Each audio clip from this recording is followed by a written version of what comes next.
So by now, you should have a fairly good sense of where the violin should go and have done those exercises. I'm using my shoulder rest now, but I can do it without to show also. You need to have all this set, be able to hold it with your head and collarbone and shoulder alone. So now here we can come up to the instrument, do some of our balancing acts. You only need a little bit of pressure on the chin rest actually. Everybody wants to clamp down because they're afraid of dropping it, but with your hand underneath it, it's not going anywhere. So do all these. Now come over and do some tapping like we were tapping before. So start with first finger, 1, 2, 3, 4, 5, 6, 7, 8. Second finger, 1, 2, 3, 4, 5, 6, 7, 8. Third finger, 1, 2, 3, 4, 5, 6, 7, 8. Fourth finger, 1, 2, 3, 4, 5, 6, 7, 8. Try them all together. 2, 6, 7, 8. Some people are afraid of touching their violin. I don't mind with this violin or with most of my violins, especially if I touch on just the outside bout. If you're worried about it though, that's fine. We'll go to the next activity, which you don't need to touch your violin for. I would also recommend trying first finger, third finger. This is really hard. Second finger, fourth finger, and alternating.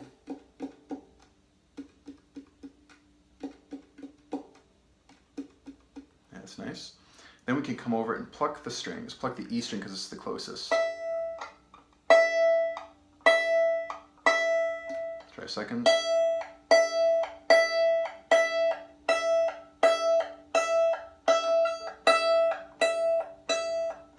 This is good for letting your hand know where to go. You have to get your elbow over in order to do it, which is really good. And your hand position looks pretty good up there too.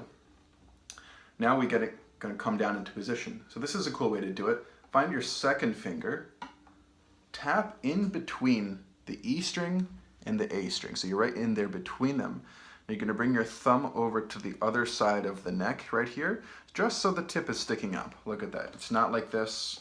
It's not underneath. It's just so it's just sticking up. The pad is holding it on the side of the thumb. And you can use your hand here if you're nervous about this. I'm gonna curl my finger here, see how it's nice and curly, and I'm gonna slide everything down until my thumb hits the edge there.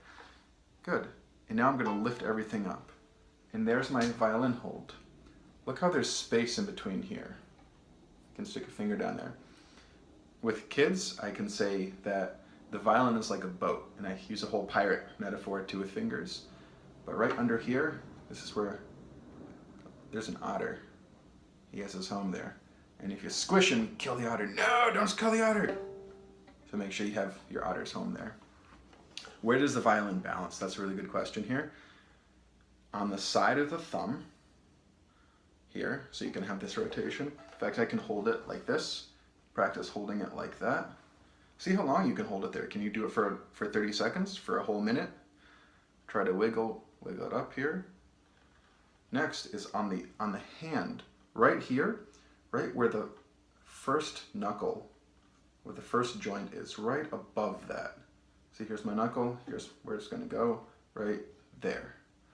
Try to do that too. You can make it look like a little gun. Some parents, some teachers don't like guns, but I don't know, I played with guns and stuff as a kid. I don't have any desire to own a gun or shoot anybody, so whatever. Next, when you go here, just sort of gently close your thumb. Don't go like this. You don't want to curve your thumb on the left hand. And practice rotating around the neck. This is a nice one to find where the neck should go. Try to go down and up, slide. Try to keep that outer home. You can also think V for violin, right there. Good. And the next one's hard. Try to keep your thumb on the side, your head down on the violin, and you're going to pull away this way. Your violin might move a tiny little bit, that's fine. This is all training the hand to be responsive to the instrument. It's much easier with the shoulder rest, of course, or with some kind of padding. All these things are easier with that. But I think it's really helpful to be able to do it without a shoulder rest too, so you get this hand control. A very good player and teacher, Michael Emery, taught me that to really really play the instrument, especially play without a shoulderist, you have to know what it feels like in just your relation of the hand to the instrument. You have to be able to find the notes without it up here. And when I play, I'm all over the place. I lift, I lower, I do all these things. It depends on the mood. Often for quiet passages, I'll go low, a lot I'll go high. It's a very visual thing too. It's a very intuitive kind of thing also.